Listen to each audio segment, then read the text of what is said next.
السلام علیکم۔ آج کی ہماری ویڈیو اسٹریٹ آف ہرمز کے حوالے سے ہے کہ اس وقت پوری دنیا کی جو نظریں ہیں وہ اسٹریٹ آف ہرمز کے اوپر ہیں، کیونکہ ایران اسرائیل جنگ کے اندر ایران نے اس راستے کو بند کیا ہوا ہے۔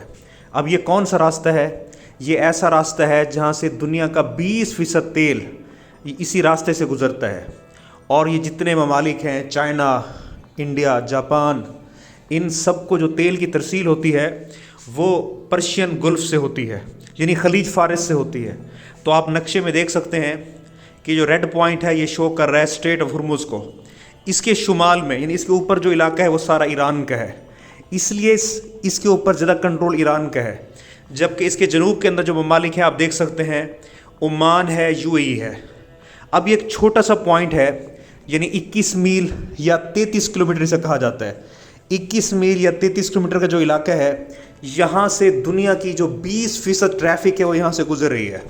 تو اس جنگ کے اندر ایران نے دھمکی دی ہے کہ اگر امریکہ اپنے حملوں کو بند نہیں کرے گا تو یہ راستہ جو ہے بند رہے گا، اور دنیا کی ترسیل، دنیا کو جو تیل کی ترسیل ہے وہ متاثر ہوگی۔ اب سوال یہ پیدا ہوتا ہے کہ یہاں سے تو چائنا، جاپان، انڈیا اور یعنی یہ جو جتنے ممالک ہیں ان کو ترسیل پہنچتی ہے، تو امریکہ کو تو براہ راست یہاں سے ترسیل نہیں پہنچتی، تو امریکہ کیوں متاثر ہوتا ہے یا یورپین کنٹریز کیوں متاثر ہوتے ہیں؟ تو اس کا جواب یہ ہے کہ یہ جو تیل کی مارکیٹ ہے یہ انٹر کنیکٹڈ ہے۔ اگر چائنا کو یا جاپان کو یہاں سے اس راستے سے تیل میسر نہیں ہوگا تو وہ یورپ کی مارکیٹ سے براہ راست لینا شروع کریں گے، تو وہاں پہ تیل کی قیمتیں بڑھ جائیں گی۔ تو اس سے پوری دنیا میں جو اکنامک کرائسس آ چکا ہے، تو ہم دیکھ سکتے ہیں کہ اس کے ایک طرف یعنی ایران ہے، اور ایران جو ہے براہ راست جو اس کے ساتھ بندرگاہیں ہیں، تو یہ جتنی بندرگاہیں ہیں UAE کی، قطر کی، بحرین کی اور کویت کی، تو اس جنگ کے اندر یہ ساری متاثر ہو رہی ہیں۔ تو اس سے پوری دنیا کے اندر ایک اکنامک کرائسس پیدا ہو چکا ہے۔